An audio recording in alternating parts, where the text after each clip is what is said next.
T20 ప్రపంచ cup 2024లో team India అద్భుత ప్రదర్శన చేసి ఒక్క ఓటమి కూడా లేకుండా చివరి వరకు విజయాలు సాధిస్తూ ఫైనల్లో సౌత్ ఆఫ్రికాపై థ్రిల్లింగ్ విక్టరీతో విజేతగా నిలిచింది. ఈ టోర్నమెంట్ ఆరంభంలో సరైన ప్రదర్శన కనబరిచిన రోహిత్ శర్మ ఆస్ట్రేలియా ఇంగ్లాండ్తో జరిగిన మ్యాచ్లో అదరగొడితే కోహ్లీ ఫైనల్లో జట్టుని కీలక సమయంలో ఆదుకుని అండగా నిలబడ్డాడు.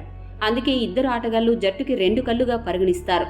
ఇంతటి విలువైన ఈ ఇద్దరు ఆటగాళ్లు T20 ప్రపంచ కప్ ముగిసిన అనంతరం T20 క్రికెట్ కి వీడ్కోలు పలికారు. దీంతో ఒక్కసారిగా అభిమానుల్లో ఒక ఆందోళన మొదలైంది.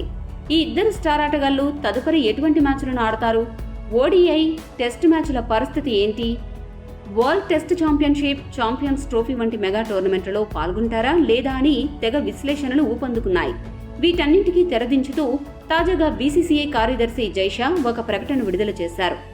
జైషా మాట్లాడుతూ ఏమన్నాడంటే, కోహ్లీ, రోహిత్ వంటి స్టార్ ఆటగాళ్లు T20 క్రికెట్ కు దూరం కావడం నిజంగా మనస్సుకు బాధ కలిగించే విషయమే అయినప్పటికీ యువ ఆటగాళ్లకు అవకాశాలు ఇవ్వాలి అని వారు తప్పుకోవడం నిజంగా అభినందనీయం.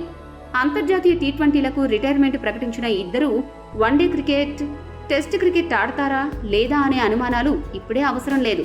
ఆ రెండు ఫార్మాట్లకు వారింకా రిటైర్మెంట్ ప్రకటించలేదు. అంతేకాదు, వన్డే టోర్నీ ఫార్మాట్లో జరిగే ICC champions trophy, world test championship final కు సీనియర్లు రోహిత్ శర్మ, విరాట్ కోహ్లీ అందుబాటులో ఉంటారు అని జైషా స్పష్టం చేశారు. జైషా చేసిన ఈ ప్రకటనతో అభిమానుల ఆనందానికి అవధులు లేవు. కోహ్లీ, రోహిత్ శర్మ ఈసారి టెస్ట్ ఛాంపియన్షిప్ అలానే ఛాంపియన్స్ ట్రోఫీని టీమిండియాకి సాధించి పెడతారని తెగ ట్రెండ్ చేస్తున్నారు. ఈ వీడియో మీకు నచ్చితే లైక్, షేర్, కామెంట్ చేయండి. మరిన్ని స్పోర్ట్స్ అప్డేట్స్ కోసం మా ఛానల్ను సబ్స్క్రైబ్ చేసుకోండి.